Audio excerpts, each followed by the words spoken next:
एक बार की बात है, उदयपुर गांव में एक ज्ञानचंद नाम का पुजारी रहा करता था।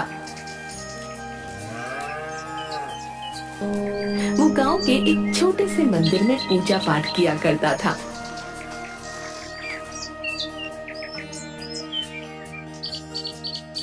लेकिन ज्ञानचंद एक कपटी और लालची इंसान था। एक दिन गांव का सबसे धनी बनिया कुछ सोने की मोहरें और चांदी के सिक्के लेकर मंदिर आता है और ज्ञानचंद पुजारी से बोला, ये लीजिए पुजारी जी, आज भगवान के चरणों में देने के लिए कुछ दान लाया हूँ। अरे हाँ हाँ, क्यों नहीं। भगवान के चरणों में जो भी तुम सच्ची भावना से चढ़ाओगे उसका तुम्हें दुगना ही मिलेगा। हाँ। जिसके बाद वो धनी बनिया सोने की कुछ मोहरें और चांदी के कुछ सिक्के मंदिर की दान पेटी में डाल देता है। ये देखकर ज्ञानचंद पुजारी की आंखों में लालच आ जाता है। अरे बाबा, इतना सारा धन, अगर ये मुझे मिल जाए तो मेरे तो मजे ही आ जाएंगे। हाँ बाबा, पूरी जिंदगी इस मंदिर का पुजारी बनकर नहीं गुजारनी पड़ेगी। हाँ। अच्छा पुजारी जी, अब मैं चलता हूँ।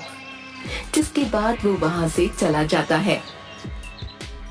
तभी ज्ञानचंद दान पात्र में से धन निकालकर एक पोटली में अपने घर ले जाता है।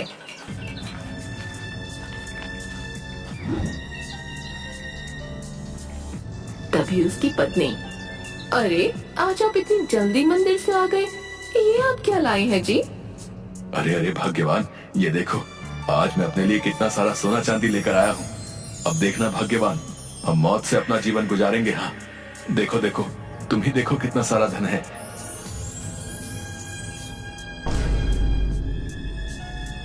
अच्छा, अब हम यहाँ और नहीं रह सकते, हमें यहाँ से जाना होगा। चलो यहाँ से। अरे ये क्या बोल रहे हैं आप? आखिर हम जाएंगे कहाँ? मेरी तो कुछ समझ नहीं आ रहा।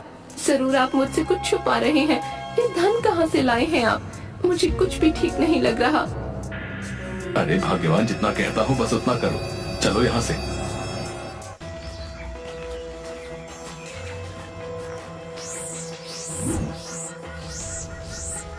थोड़ी दूर चलने पर वो एक जंगल में पहुंचे, जहां उसे एक घास से बनी झोपड़ी दिखाई दी।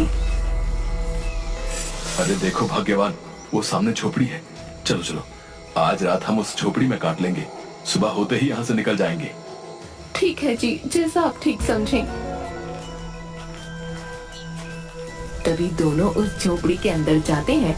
झोपड़ी में एक तरफ आग जल रही होती है और एक जगह कुछ जानवर की हड्डियां पड़ी होती हैं, जिसे देखकर ज्ञानचंद की पत्नी थोड़ी डर जाती है। देखिए जी, मुझे ये झोपड़ी सही नहीं लग रही। देखिए ना, यहाँ जानवर की हड्डियां भी बिखरी पड़ी हैं। नहीं नहीं, चलिए आप यहाँ से। अरे भाग्यवान, अब इतनी रात को हम आखिर कहाँ जाएंगे?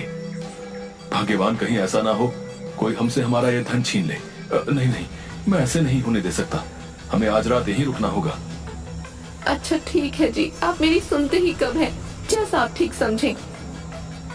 जिसके बाद वो दोनों उसी झोपड़ी में सो गए। तभी वहाँ पर एक भयानक दिखने वाला खूंखार नरभक्षी आता है, जिसके हाथ में अलग अलग जानवरों का मांस होता है। अरे बाबा, आज तो पेट भरकर भोजन मिला है।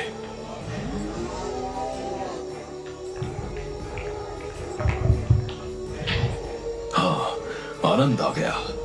तभी उसे ज्ञानचंद पुजारी के सोने की आवाज सुनाई देती है, जो खर्राटे मार रहा होता है। अरे ये किसकी आवाजें आ रही हैं? कौन है यहाँ? तभी वो देखता है पुजारी और उसकी पत्नी उसकी झोपड़ी में जमीन पर सो रहे होते हैं। अरे बाबा, आखिरकार मेरे लिए नया भोजन आ ही गया। बहुत दिन हो गए किसी इंसान का मांस नहीं खाया, और अब नर और मादा दोनों इंसानों का मांस खाने को मिलेगा। वाह। ज्ञानचंद और उसकी पत्नी की नींद खुल जाती है। वो दोनों उस नरभक्षी को देखकर हैरान हो जाते हैं और बुरी तरह डर जाते हैं। मैं तुम दोनों को खा जाऊंगा। आज मेरे पेट को भरपूर शांति मिलेगी। हाँ, मैं खूंखार नरभक्षी हूँ। मुझे इंसानों का मांस खाने में बहुत मजा आता है। हाँ। अरे अरे, हमें छोड़ दो, जाने दो। हमें नहीं पता था ये तुम्हारी झोपड़ी है। हमें रुकने के लिए शरण चाहिए थी, इसलिए झोपड़ी में आ गए। छोड़ दो, हमें जाने दो। मैं एक मंदिर का पुजारी हूँ और पूर्ण रूप से शाकाहारी हूँ, कभी मांस को हाथ नहीं लगाया है। ऐसे में तुम्हें हमें खाने में बिल्कुल भी मजा नहीं आएगा। छोड़ दो, हमें जाने दो। क्या कहा? तुम शाकाहारी हो? तुम दोनों को खाकर मुझे न स्वाद आएगा और न मजा, इसलिए मैं तुम दोनों को नहीं खाऊंगा। लेकिन तुम्हें इसके बदले में मेरे लिए जंगल से जानवर का मांस लाना होगा। जाओ और जाकर मेरे लिए मांस लेकर आओ। मेरी भूख को शांत करो, जाओ, वरना मैं तुम्हें ही खा जाऊंगा। हाँ हाँ, क्यों नहीं, हम दोनों अभी जंगल जाते हैं और तुम्हारे लिए किसी जानवर का मांस लेकर आते हैं। नहीं, तुम दोनों नहीं जाओगे, सिर्फ तुम जाओगे। अगर तुम वापस मेरे लिए मांस लेकर नहीं आए तो तुम्हारी ये पत्नी मेरे पास यहीं मेरी झोपड़ी में रहेगी। अगर तुम जल्दी से मेरे लिए जानवर का मांस नहीं लेकर आए तो मैं तुम्हारी पत्नी को खा जाऊंगा, समझे? अब जाओ यहाँ से। राक्षस महाराज, ये आप क्या बोल रहे हैं? नहीं नहीं, आप मेरी पत्नी को नहीं खाइएगा। मैं अभी आपके लिए किसी जानवर का मांस लेकर आता हूँ। मैंने तो पहले ही कहा था ये झोपड़ी मुझे सही नहीं लग रही, लेकिन आपके धन पाने के लालच में हमें इतनी बड़ी मुसीबत में डाल दिया। अब इस नरभक्षी के लिए किसी जानवर का मांस लेकर जल्दी आइएगा, वरना ये नरभक्षी मुझे खा जाएगा। नहीं नहीं भाग्यवान, तुम चिंता मत करो, मैं जानवर का मांस लेकर जल्दी ही वापस आ जाऊंगा। जिसके बाद वो जंगल जाता है।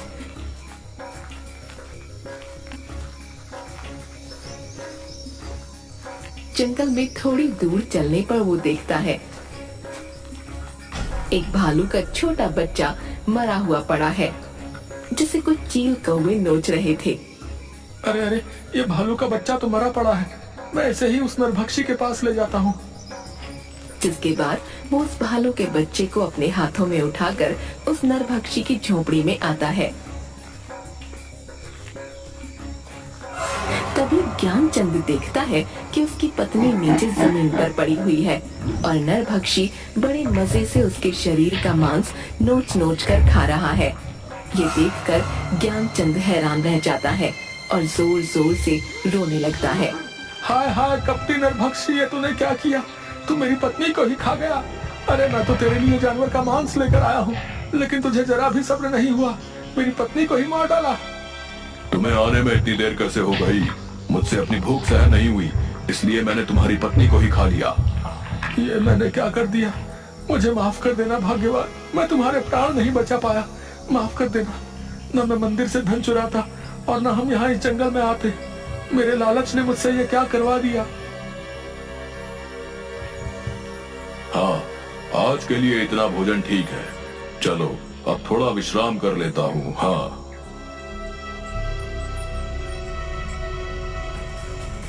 जिसके बाद वो अपनी झोपड़ी में सो जाता है। तभी ज्ञानचंद रोते हुए अपनी पत्नी की हड्डियों को उठाता है और जंगल की ओर चल देता है। वो अपनी पत्नी की हड्डियों को लेकर जंगल में जाता है और एक विशाल पेड़ के नीचे बैठ जाता है और रोने लगता है। मुझे माफ कर देना भाग्यवान, मेरे लालच ने तुम्हारी ये दशा कर दी है, मुझे बहुत पछतावा है, भगवान मुझे माफ कर देना। तभी उसे रोते देख पेड़ पर से एक गिद्ध की आवाज आती है। क्या हुआ है तुम्हें? तुम क्यों रो रहे हो? ये मेरे सोने का वक्त है, लेकिन तुम मेरी नींद में बाधा डाल रहे हो। ज्ञानचंद उसे देखकर थोड़ा डर जाता है। उस खूंखार नरभक्षी ने मेरी पत्नी को मार डाला, अब मैं क्या करूंगा? मेरी प्रिय पत्नी मुझे छोड़कर चली गई है, अब भला मैं जीवित रहकर क्या करूंगा? अब मैं भी मर जाना चाहता हूँ, मैं खुद ही उस खूंखार नरभक्षी को अपने आप को समर्पित कर दूंगा, अब मैं जीना नहीं चाहता। उस खूंखार नरभक्षी ने तुम्हारी पत्नी को भी मार डाला है। इस खूंखार नरभक्षी का आतंक तो इस जंगल में बढ़ता ही जा रहा है, जिसकी वजह से अब इस जंगल के जानवर पूरी तरह से खत्म होने को हैं। वो एक खूंखार नरभक्षी है, लेकिन मैं इसमें तुम्हारी सहायता कर सकता हूँ। तुम्हारी पत्नी फिर से जीवित हो जाएगी। ज्ञानचंद ये सुनकर थोड़ा खुश हो जाता है। क्या सच में तुम सच बोल रहे हो? क्या मेरी पत्नी फिर से जीवित हो सकती है? तुम कौन हो? आखिर मेरी पत्नी कैसे जीवित हो सकती है, बताओ मुझे। मेरा नाम गरुड़राज है, मेरे पास दैविक शक्तियां हैं, इसलिए वो खूंखार नरभक्षी मुझे कुछ नहीं कर सकता। तुम्हारी पत्नी का जीवित होने का सिर्फ एक ही रास्ता है, जिस पर चलकर ही तुम अपनी पत्नी को जीवित कर पाओगे, लेकिन वो रास्ता बहुत कठिन होगा। गरुड़राज, आखिर क्या है वो कठिन रास्ता? मुझे बताओ, मैं अपनी पत्नी को फिर से जीवित करने के लिए किसी भी कठिन रास्ते पर जाऊंगा। इस जंगल के उस पार एक गुफा है, जिसमें एक बहुत ही महान तपस्वी देवराज रहा करते हैं। तुम्हें उनसे मिलना होगा। वही तुम्हारी पत्नी को फिर से जीवित करने की राह दिखाएगा। लेकिन देवराज तपस्वी किसी भी इंसान को अपनी गुफा में इतनी आसानी से आने नहीं देता। तुम्हें उससे मिलने के लिए कई चुनौतियों का सामना करना पड़ेगा। गरुड़ राज, मैं जरूर उस गुफा में उस महान तपस्वी के पास जाऊंगा, चाहे फिर मुझे कितनी ही मुश्किलों का सामना क्यों ना करना पड़े। तभी गरुड़ राज उसे अपना एक पंख देता है। ये लो मेरा ये जादुई पंख ले जाओ। जब तुम उस गुफा में मुश्किल में आओगे तब ये मेरा जादुई पंख तुम्हारी सहायता करेगा। ज्ञानचंद वो पंख लेकर जंगल के पार वाली गुफा में जाता है।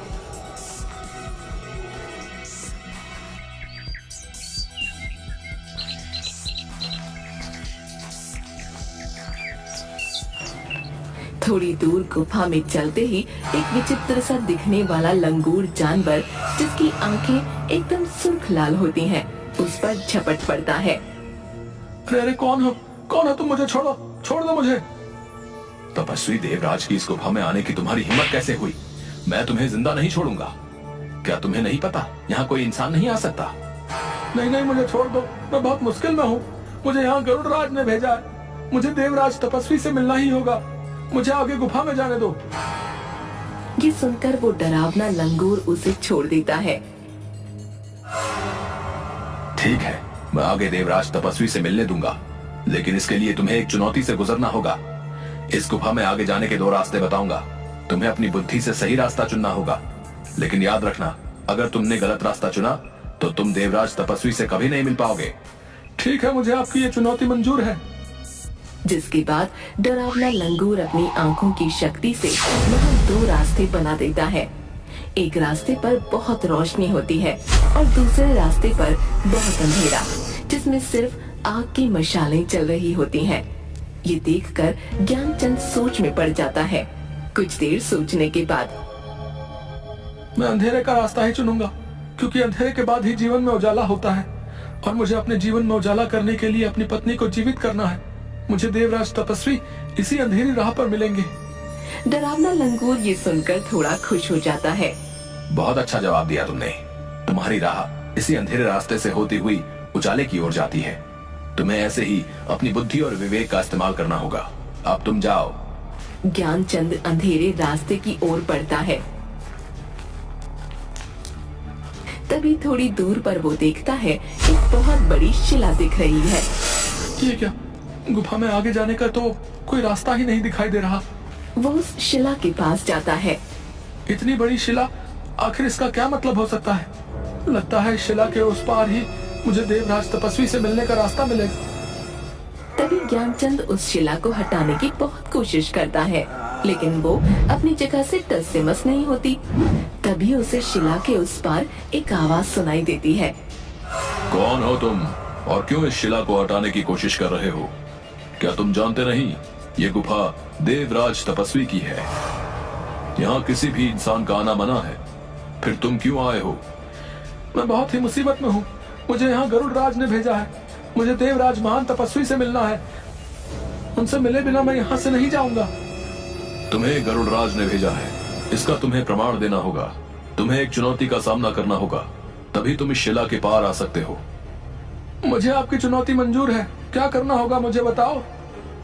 इस शिला को खोलने की चाबी का पता तुम्हें अपनी बुद्धि से लगाना होगा, तभी तुम इस शिला के अंदर आ पाओगे। ज्ञानचंद ये सुनकर सोच में पड़ जाता है और कुछ देर सोचने के बाद वो देखता है कि शिला पर अचानक से एक निशान दिखने लगता है, जो बिल्कुल गरुड़ राज के दिए पंख की तरह होता है, जो कि ज्ञानचंद के पास होता है। वो उस पंख को अपने हाथ में लेता है। अच्छा, तो इस शिला की चाबी ये पंख ही है, क्योंकि इस शिला पर दिखाई दे रहा ये निशान गरुड़ राज के पंख की तरह है। जैसे ही ज्ञानचंद उस पंख को शिला पर रखता है, वो पंख उस शिला में समा जाता है और शिला का द्वार खुल जाता है। ज्ञानचंद उस शिला की गुफा के अंदर जाता है और देखता है कि देवराज तपस्वी एक स्थान पर अपनी ध्यान मुद्रा में बैठे हुए हैं और ओम का उच्चारण कर रहे हैं। ओम ओम ओम ओम। तभी ज्ञानचंद उसके पास जाता है।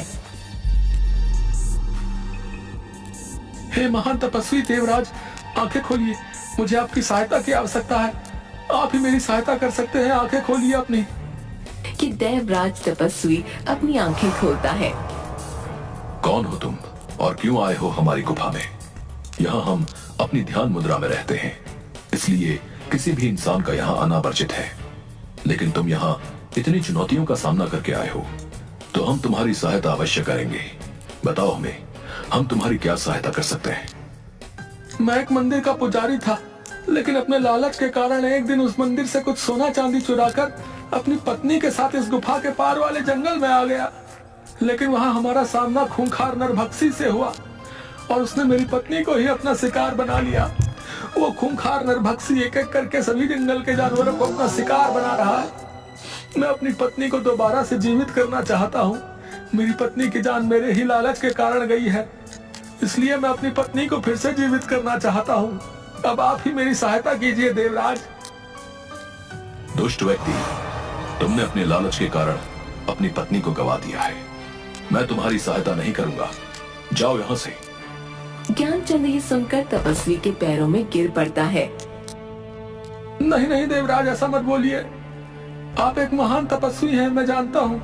मुझे लालच नहीं करना चाहिए था, लेकिन अब मैं अपनी पत्नी को फिर से जीवित करना चाहता हूँ। मेरी सहायता कीजिए।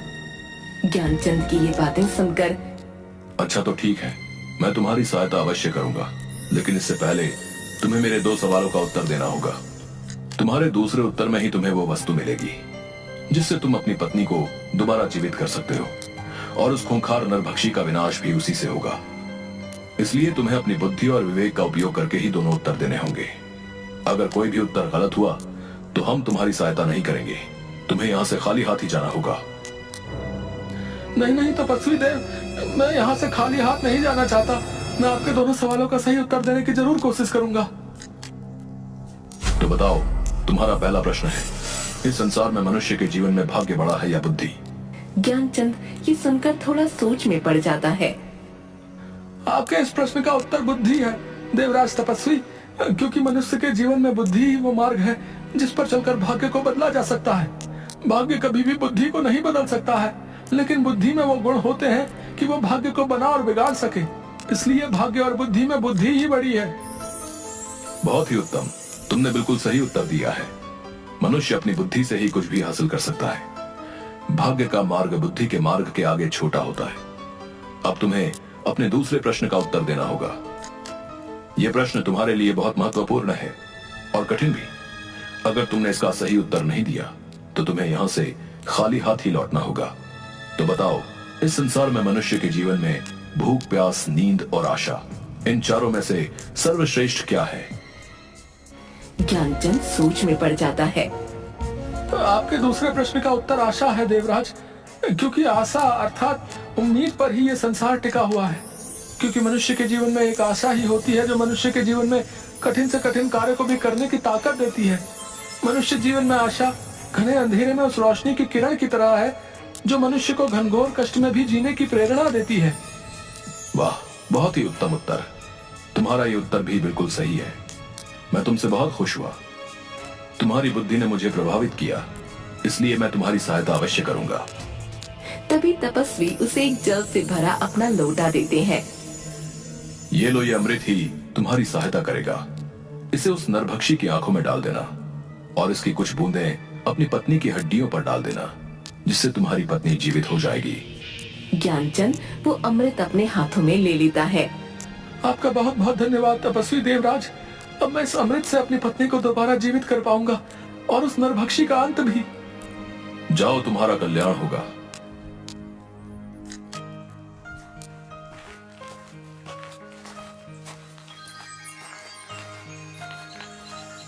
जिसके बाद ज्ञानचंद अमृत लेकर उसी जंगल में जाता है। तभी उसे वो नरभक्षी मिलता है। नरभक्षी ज्ञानचंद के हाथ में वो अमृत का लोटा देख लेता है। अच्छा, तो तू उस तपस्वी देवराज के पास गया था। उसने ही तुझे मेरे अंत का रास्ता बताया होगा, लेकिन मैं ऐसा नहीं होने दूंगा। मैं तेरे सामने ही नहीं आऊंगा तो तू मेरी आंखों पर यह अमृत भी नहीं डाल पाएगा। लेकिन मैं तुझे जिंदा नहीं छोड़ूंगा। हाँ, मैं तुझे भी खा जाऊंगा। और नरभक्षी ज्ञानचंद को अपने दांतों से उसकी गर्दन से पकड़ लेता है। तभी वहाँ गरुड़ राज पेड़ से खूंखार नरभक्षी के ऊपर छलांग मारता है और नरभक्षी ज्ञानचंद की गर्दन को छोड़ देता है। यह तूने अच्छा नहीं किया गरुड़, मैं तुझे भी जिंदा नहीं छोड़ूंगा। आज तुम दोनों को खाकर ही मैं अपनी भूख मिटाऊंगा। हाँ। कि तभी अचानक से ज्ञानचंद अपने हाथ में उपस्थित अमृत खूंखार नरभक्षी की आंखों में डाल देता है। अमृत डालते ही वो नरभक्षी जोर जोर से चिल्लाने लगता है